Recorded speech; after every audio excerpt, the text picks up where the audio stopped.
सच्चिदानन्दरूपाय विश्वोत्पत्त्यादिहेतवे तापत्रय विनाशाय श्रीकृष्णाय वयं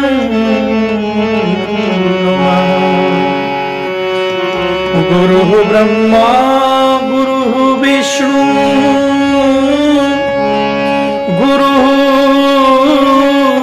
देवो महेश्वर गुरुः साक्षात् परब्रह्म तस्मै श्री गुरवे नमः। अखण्डमण्डलाकारं व्याप्तं येन चराचरं तत्पदं दर्शितं येन तस्मै श्री गुरवे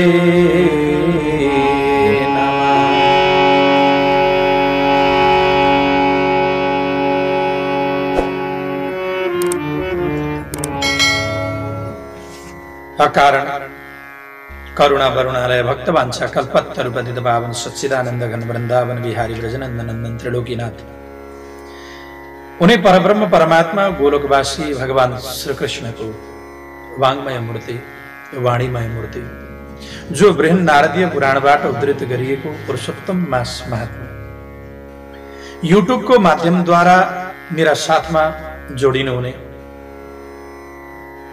आमा बाबा दाजुभाइ दिदीबहिनी साना साना भविष्यका कर्णधार भाइ बहिनीहरू देश विदेशमा रहेर मसँग जोडिनु हुने सम्पूर्ण सज्जनवृन्द भक्तवृन्द आज म यहाँहरू समक्ष पुनश्च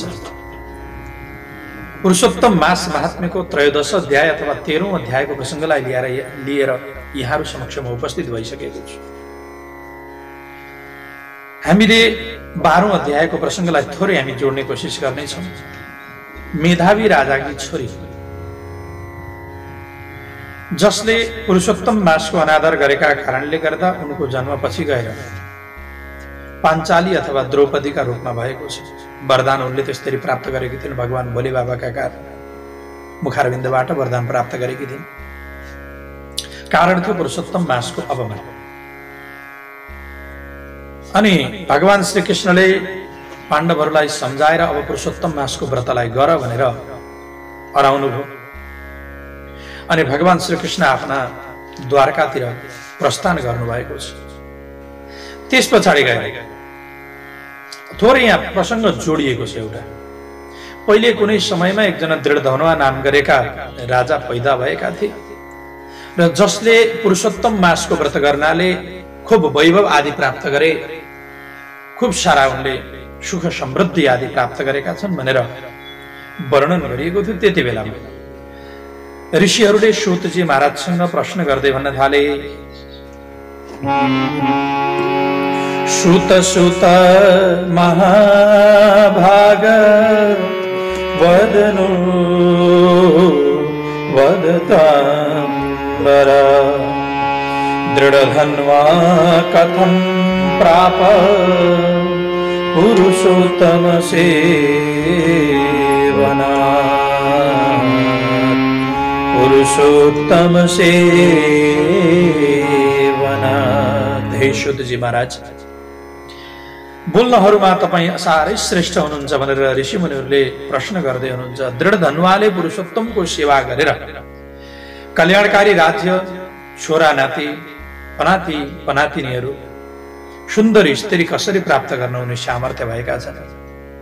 योगीहरूले पनि प्राप्त गर्न अत्यन्त कठिन किसिमको र अन्तिममा गएर उनले भगवानको लोकलाई कसरी प्राप्त गरे। हे बाबु, हामी तपाईका मुखकमलबाट बारम्बार कथा सुनिरहेका छौँ। यो कथारूपी अमृतपान गर्नाले हामी अझै पनि तृप्त हुँदैनौँ। अरू चिज पिउँदाखेरि, अरू चिज खाँदाखेरि हामीलाई तृप्ति आउला, तर अलिकति रस चाहिँ हुनु पर्यो। जो निरस व्यक्ति छ त्यसले कथा सुनेर केही पनि हुनेवाला छैन। त्यसैले बताइएको छ, कथा सुनाउँदाखेरि जसलाई इच्छा हुन्छ त्यसलाई मात्रै सुनाउनु। जसलाई कुनै प्रकारको इच्छा छैन, इच्छा नभएका व्यक्तिलाई कदापि कथा सुनाउनु हुँदैन भनेर भनिएको छ। पात्रलाई मात्र सुनाउनु पर्दछ, सत्पात्रलाई मात्र। कुपात्रलाई कथा सुनाइएको छ भने त्यसको दुष्परिणाम आउन सक्दछ। उसले त्यो कथालाई बुझ्न सक्दैन, उसको सोच न्यून हुन्छ, साँगुरो हुन्छ, न्यारो माइन्ड हुन्छ उसको। त्यसै कारणले गर्दा के गर्नु पर्यो, कथा सुन्नका लागि पनि पहिले तयारी हुनु पर्दछ। भन्नेवालामा मात्रै तयारी होइन, भन्नेवालाले त तयारी गरेर कथा गरिरहेको हुन्छ, तर सुन्नेवालामा पनि तयारी हुनु पर्यो। आफ्नो हृदयलाई त्यस्तो किसिमको बनाउनु पर्यो, भगवतमय बनाउने काम आफूले गर्नु पर्दछ। तपाईका कथाहरू, हामीले तपाईका मुखारविन्दबाट निक्लिएका भगवान पुरुषोत्तमका कथाहरू श्रवण गर्दाखेरि अझै पनि हामीलाई तृप्ति भएको छैन, पटक्कै तृप्त हुने हाम्रो स्थिति नै छैन महाराज। यस कारणले गर्दा पुराना इतिहास घटनाहरूलाई विस्तारपूर्वक वर्णन गर्नुहोस्, किनभने हाम्रा भाग्यको प्रभावले नै ब्रह्माजीद्वारा हजुरलाई यहाँसम्म पठाउनु भएको, ब्रह्माजीले नै हजुरलाई पठाउनु भएको छ, हाम्रो भाग्यको उदय भएको छ। त्यति बेला सूतजी महाराज भन्नुहुन्छ कि हे ब्राह्मणहरू, सनातन मुनि नारायणले यो पुरानो इतिहास नारदलाई भन्नुभएको थियो, त्यो इतिहास म तपाईँहरू समक्ष वर्णन गर्न गइरहेको छु, यसलाई पनि राम्रो प्रकारले सुन्नुहोस्। गुरुको मुखबाट मैले पढेको वा सुनेको अनुसार राजा दृढधनुवाको पाप नाश गर्ने, सम्पूर्ण पाप नाश गर्नेवाला त्यस्तो किसिमको कथा रहेको छ। राजा दृढधनुवाको कथा भनेको त्यस्तो किसिमको कथा म तपाईँहरूलाई वर्णन गर्न गइरहेको छु। श्री नारायणले भन्नुभयो कि हे मुनि नारद, राजा दृढधनुवाको गंगा जस्तै पवित्र राम्रो पुराण कथा म तिमीलाई वर्णन गर्न गइरहेको छु, यसलाई राम्ररी सुन। कुनै समयमा हैहय देश नाम गरेका एउटा देश थियो, त्यहाँनेरि त्यो देशमा तेजस्वी बुद्धिमान असल काममा पराक्रमद्वारा युक्त रहेका चित्रधर्मा नाम गरेका एकजना प्रसिद्ध किसिमका राजा थिए। ती चित्रधर्मा नाम गरेका राजाका अत्यन्त तेजस्वी दृढधनुवा नाम गरेका एकजना प्रसिद्ध छोरो पनि भए।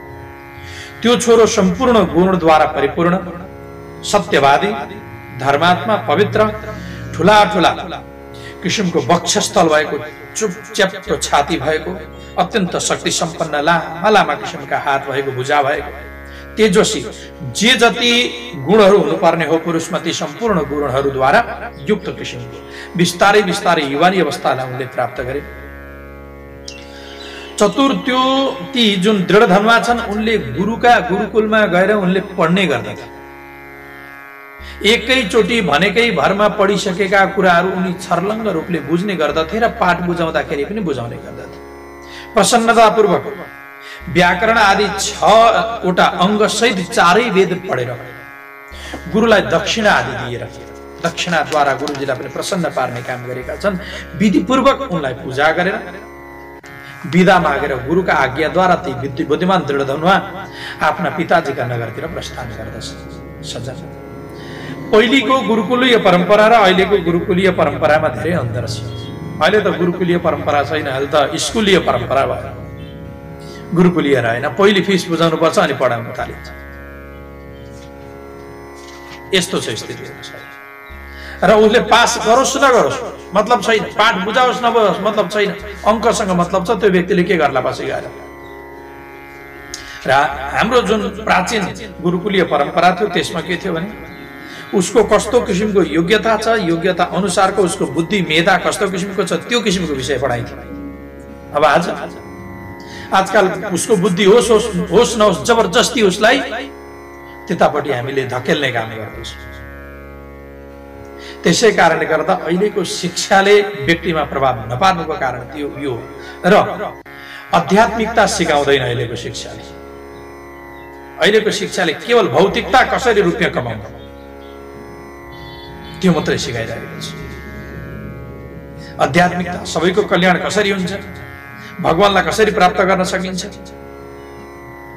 यो भनेको प्राचीन विद्याले सिकाउने गर्दथ्यो। प्राचीन गुरुकुलीय पद्धतिद्वारा हामी जान्ने गर्दथ्यौँ।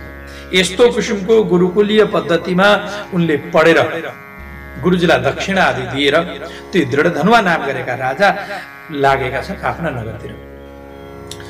आफ्ना नगरवासीहरूलाई आनन्द दिँदै रक्षा गर्नमा समर्थ आफ्नो युवान किसिमको छोरालाई देखेर चित्रधर्म अत्यन्त आनन्दित भए। यो संसार भनेको निस्सार छ, सार रहित छ। यो भन्दा ज्यादा के हुन सक्छ? अब म यो राज्यभार सम्पूर्ण यो छोरालाई सुम्पेर उनी दुई हातद्वारा युक्त, हातमा मुरली धारण गर्ने, हँसिलो मुख भएका, शान्त, आफ्ना भक्तहरूलाई अभय वरदान दिने भगवान श्री कृष्णको आराधनामा म लाग्दछु भनेर उनी प्रतिज्ञा गर्न थाले। जसलाई ध्रुव, अम्बरीश, सरियाती, ययाति, राजाहरू शिवी, रन्तिदेव, शशबिन्दु, भगीरथ, भीष्म, विदुर, दुष्यन्त, भरत अनि पृथु, उत्तानपाद, प्रहलाद, विभीषण यी आदि गरिएका राजाहरूले विविध प्रकारले, अनेक प्रकारले उनीहरूले सुख भोगलाई त्यागेर, हेर्नुस् केही चिजलाई प्राप्त गर्नका लागि केही चिजलाई हामीले छोड्नु पर्दछ। मैले योभन्दा अगाडि 2 एपिसोड अगाडिको एउटा प्रसङ्गमा पनि वर्णन गरेको थिएँ कि परमात्मालाई प्राप्त गर्नका लागि संसारलाई छोड्नु पर्यो। संसारलाई पनि छोड्नु छैन अनि म परमात्मालाई प्राप्त गर्छु, भगवानको दर्शन गर्छु भन्दा कसरी होला र भन्नुहोस् त? हुन सक्दैन। यदि परमात्मालाई प्राप्त गर्नु छ भने यो संसारलाई पनि हामीले छोड्नु पर्यो, नछोडिकन कहिले प्राप्त गर्न सकिँदैन। एउटा नाउलाई छोडेर मात्र अर्को नाउमा छलाङ लगाउँदाखेरि, उफ्रेर जाँदाखेरि अर्को नाउमा पर्न सकिन्छ। नत्र यताको पनि नाउमा खुट्टो लगाएको छ, उताको नाउमा पनि खुट्टो लगाएको छ।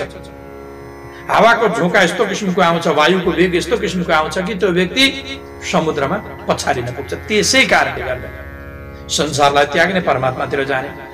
त्याग्नु भन्नाले शरीरद्वारा त्याग्नु होइन, मनद्वारा त्याग्नु पर्यो संसारलाई। सुख दुःख जस्तो सुकै अवस्थामा पनि उसले के गर्नु पर्यो? शान्त मनद्वारा उसले हर समय परमात्मालाई चिन्तन गर्नु पर्यो। जुनसुकै अवस्थामा उसले परमात्माको चिन्तन गर्नु पर्दछ। मान्छेले सुख परेका बेलामा भगवानलाई सम्झिँदैन, तर दुःखका बेलामा मात्र सम्झिने काम गर्दछ। जो कोही व्यक्तिले सुखमा पनि परमात्मालाई सम्झिन्छ भने त्यसलाई कुनै प्रकारको दुःख हुँदैन यो संसारमा। सुख में सुमिरन सब करे,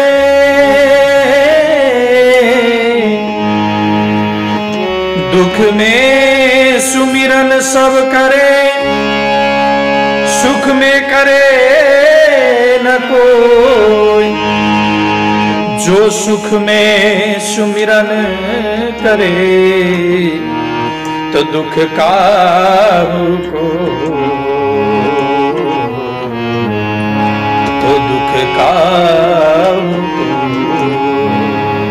सम्झन। यो संसारमा को सुखी छ र भन्नुहोस् त? दुःखमा सबैले भगवानलाई याद गर्दछन्, तर सुखका बेलामा कसैले पनि याद गर्दैन। जो कोही व्यक्तिले सुखमा पनि भगवानलाई याद गर्दछ भने त्यसलाई फेरि फेरि दुःख प्राप्त हुँदैन, उसले कहिले पनि दुःख प्राप्त गर्नु पर्दैन। त्यसैले हर समय प्रत्येक क्षण परमात्मालाई याद गर्नुपर्दछ। नत्र भने संसारमा त सबै दुखी छ, कोही पनि व्यक्ति सुखी छैन। जसलाई गएर हामी सोधौँ म दुखी छु भन्छ, केही न केही दुखी। जसलाई गएर सोधौँ मेरो जस्तो दुःख त कसले गरेको छ, मैले जति दुःख त कसले पाएको छ? सबैको मुखमा त्यही हुन्छ। तर वास्तवमा विचार गर्ने हो भने हामीले दुःख पाएकै छैन। दुःख के हो भन्ने कुरो हामीलाई थाहै छैन। साँच्चै बुझेर लाने हो सज्जन, हामी शारीरिक दुःखलाई मात्र दुःख मान्ने गर्दछौँ अनि मनद्वारा दुखी हुन्छौँ। कहिलेकाहीँ मानसिक दुःखद्वारा दुखी हुने गर्दछौँ। केही छैन भने पनि दुखी। कस्तो छ स्थिति? कोही तन दुखी, कोई मन दुखी, कोई धन बिने रहत उदास, थोड़े थोड़े सब दुखी, सुखी राम को दास, सुखी राम को दास। कोई तन दुखी, कोई मन दुखी, कोई धन बिन रहे तो उदास। कोही शरीर द्वारा दुखी छन्, कोही मन द्वारा दुखी छन्, कोही धन छैन भनेर उदास रहन्छन्। थोड़े थोड़े सब दुखी, थोड़े थोड़े सबै दुखी छन्, सुखी रामको दास। रामको जो भक्त छ, हरिको भक्त छ, त्यो मात्रै सुखी छ यो संसारमा। अरु सबै दुखी छ, कसैलाई पनि सुख छैन। तसर्थ भगवानको भक्ति मल्काउनु पर्यो, आफ्नो मनलाई एकटक लगाउने काम गर्नु पर्यो। जसरी हामीले देखेका हौं कतिपय ठाउँमा पहिले हाम्रा पहाडतिर पनि त्यो चलन थियो। आमाहरूले आफ्ना टाउकामा गाग्रा बोकेर हिँड्नुहुन्थ्यो। एउटा बीणा लगाइन्थ्यो, बीणामाथि एउटा गाग्रो, गाग्रामाथि अर्को गाग्रो, गाग्रामाथि अर्को गाग्रो बोकेर हिँड्नुहुन्थ्यो। एक अर्काका साथमा गफ गर्दै गर्दै हिँड्नुहुन्छ, पहाडमा उकाली ओह्राली गर्नुहुन्छ, गफ गर्दै गर्दै मजाले हिँड्नुहुन्छ, गफ पनि चलिरहेको हुन्छ, तर मन कहाँ हुन्छ? गाग्रामा हुन्छ। त्यस्तै प्रकारले संसारका कर्म गर्दै जाने, तर मन कहाँ लगाउने?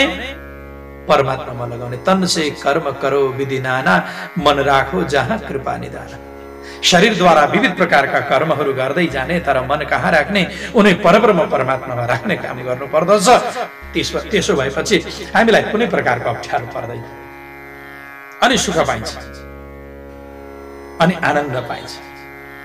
सज्जन, त्यसैले अब यहाँ के गर्दै हुनुहुन्छ भने कि यी चित्रधर्म नाम गरेका राजाले पनि सन्तान पाशलाई त्यागेर, सबै कुरालाई छोडेर, संसार भनेको दुःखको मूल हो, दुःखको कारण हो, दुःखालयम अशाश्वतम रोगालयम अशाश्वतम, अशाश्वत छ, सधैँभरि रहनेवाला छैन, दुःखको आलय हो, दुःखको घर हो, रोगको घर हो भन्ने विचार गर्दै राजाले सोच्नुभयो अब मैले यहाँ सधैँ बस्नु हुँदैन, यो संसारलाई त्याग्नु पर्दछ भनेर अनि सन्तानमा हुने स्नेह पाशहरूलाई चटक्क छोडेर भगवान श्रीहरिको मैले सेवा गर्नु पर्दछ भनेर आफ्नो जी जति सामर्थ्य अनुसार दृढधनवाला राज्यवाद आदि आफूले उनलाई राज्यभार आदि थमाएर विरक्त भएर तुरुन्तै उनी पुलहा आश्रमतिर गए। नेपालमा आएछन् पुलहा आश्रम, गण्डकीको किनारा, नेपाल काली गण्डकीको किनारा नेपालतिर आएका छन्। त्यहाँ गइसकेपछि सम्पूर्ण इच्छाहरूद्वारा देखि निष्प्रिय भए, समस्त सांसारिक सुखभोगहरूलाई वास्तै नगरिकन भोजन समेत त्यागेर हर समय प्रत्येक क्षण भगवानलाई सम्झिँदै सम्झिँदै उनी तपस्या गर्नमा लागे। तपस्यामा उनी तल्लीन भए।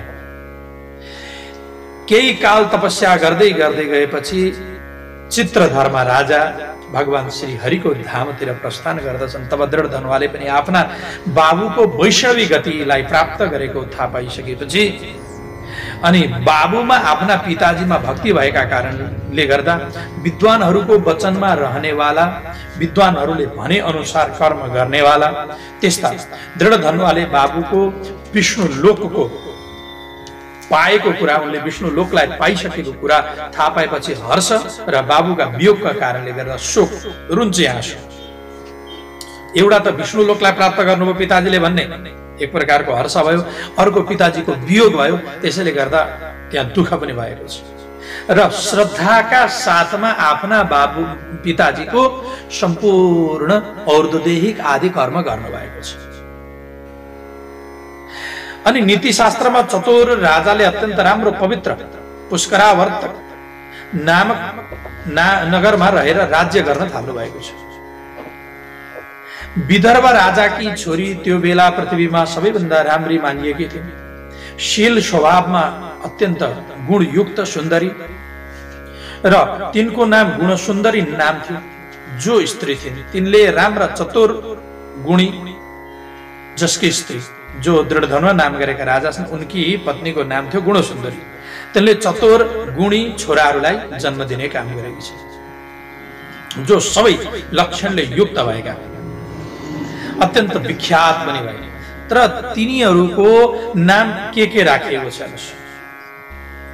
तिनीहरूमध्ये सबै लक्षणले युक्त भएकी चारुमती नामकी एउटी छोरी, उनले छोरीलाई जन्म दिने काम गरिन्। चित्रवाक, चित्रवाह, मणिमान, चित्रकुण्डल नाम गरेका ती छोराहरूलाई चारवाई छोराहरू पनि भए।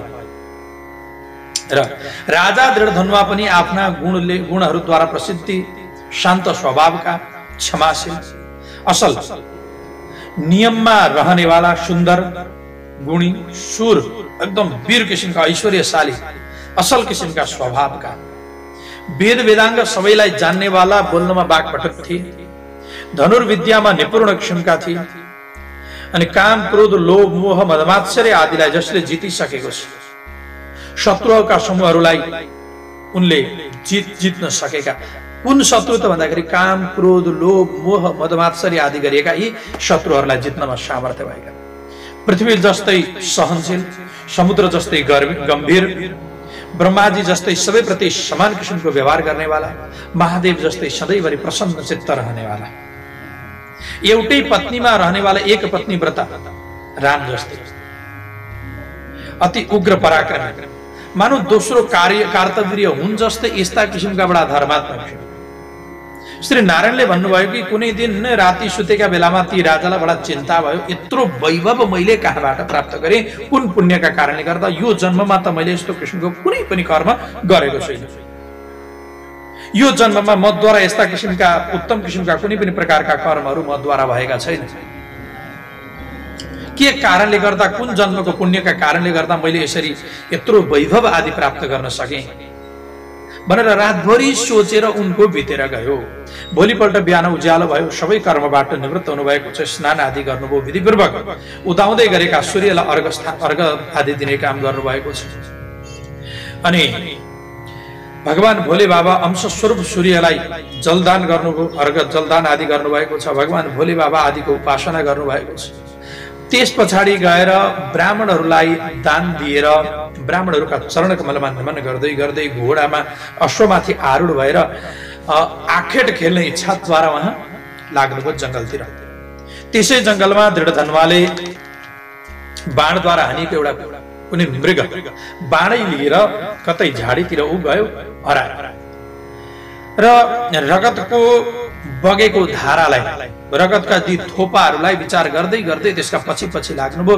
तर मृग कुनै झाडीमा लुक्यो, राजा त्यो वनमा भट्किन थाल्नुभयो चारैपट्टि। त्यतिकैमा तिर्खाले आकुल भएका ती राजाले समुद्र जस्तो ठुलो एउटा विशाल पोखरी देख्नु भएको छ, त्यहाँ गएर पानी पिउनु भयो र अनि तीरमा आएर त्यो पोखरीको किनारामा आउनुभयो। घाम छाया भएको बडा सुन्दर किसिमको बरको रुख देख्नुभयो र त्यहाँनिर विविध प्रकारका बरका जटाहरू जराहरू झुन्डिरहेका थिए। त्यहाँ घोडालाई बाँधेर, त्यो जरामा घोडालाई बाँधेर आफू पनि थचक्क बस्नु भएको छ। त्यो बेला त्यहाँ अत्यन्त राम्रो किसिमको एउटा सुगा, बडा राम्रो किसिमको चरालाई उहाँले देख्नुभयो र सुगाले पनि बडा मधुर बाणीद्वारा, मनुष्यले बोल्ने जस्तो किसिमको बाणीद्वारा बोल्दै बोल्दै त्यहाँनिर नजिकै आइपुगेर राजा दृढधनुवालाई सम्बोधन गर्दै गर्दै उनले अत्यन्त राम्रो किसिमको श्लोकद्वारा भन्न थाल्यो र संसारमा रहेका ती सुखहरूलाई भोगेर तिमी त्यसरी भोग्दैछौ र आफ्नो तिमी तत्त्व चिन्ता कहिले पनि गर्दैनौ, तिमी पार कसरी जान्छौ? तिमीले तत्त्व चिन्ता नगरिकन कसरी पार जानेछौ भनेर बार बार त्यो सुगाले भनिरहेको छ। सम्बोधन, राजालाई सम्बोधन गर्दै गर्दै के भन्दछ सुगाले? बार बार त्यही श्लोकको उच्चारण गरिरहेको छ। विद्यमाना तुल सुख मालोक्य तिव भूतले न चिन्तयसि तत्त्वं तं तत्कथं पारमीष्यति, तत्कथं पारमीष्यसि, तत्कथं पारमीष्यसि। हे राजा, विद्यामान अतुल वैभव सुख आदि तिमीलाई प्राप्त छ। यो सबै प्राप्त गरेका छौ, फेरि पनि तिमीले तत्त्व चिन्तन गर्यौ न भने तिम्रो पार कसरी होला? सुगाले बार बार यही कुरो दोहोऱ्याइरहेको छ, यही श्लोक भनिरहेको छ। यस्तो सुगाको कुरा सुनेर राजा पनि अचम्ममा पर्नुभयो। अनि जस्तो प्रकारले यहाँ राजालाई बडा अप्ठ्यारो पर्यो। जसरी भित्र गुदी मिठो छ, मिठो गुदीले भरिएको, तर बाहिर चाहिँ सारो छ, त्यसलाई प्राप्त गर्न बडा कठिन छ। त्यस्तै किसिमको नरिवलको जस्तो त्यो श्लोकको रहस्यलाई प्राप्त गर्न बडा कठिन हो। अथवा भगवान श्रीकृष्णको भक्त भएर पनि संसार सागरमा डुबेको मूर्ख मलाई परीक्षित उद्धार गर्न दयाले आएका यी व्यासका श्रेष्ठ छोरा त होइन, सुखदेव त होइन। जसरी सुखदेवले परीक्षितलाई उद्धार गरिदिनु भएको थियो, त्यस्तै प्रकारले मेरो उद्धार गर्नका लागि सुगाका रूपमा आएका यी साक्षात् सुखदेव त होइनन्। यस्तो उनले सोच्दा सोच्दै तिनको सेना नजिकै आइपुगे। राजालाई त्यति बोध गराइसकेपछि आइपुगेका सेनाहरूलाई देख्ने बित्तिकै त्यो सुगा पनि अन्तर्ध्यान भएर गयो। तब राजा आफ्नो नगरमा आएर सुगाको त्यो कुरो सोचिरहने गर्दथे। सुत्न खानसम्म छोडी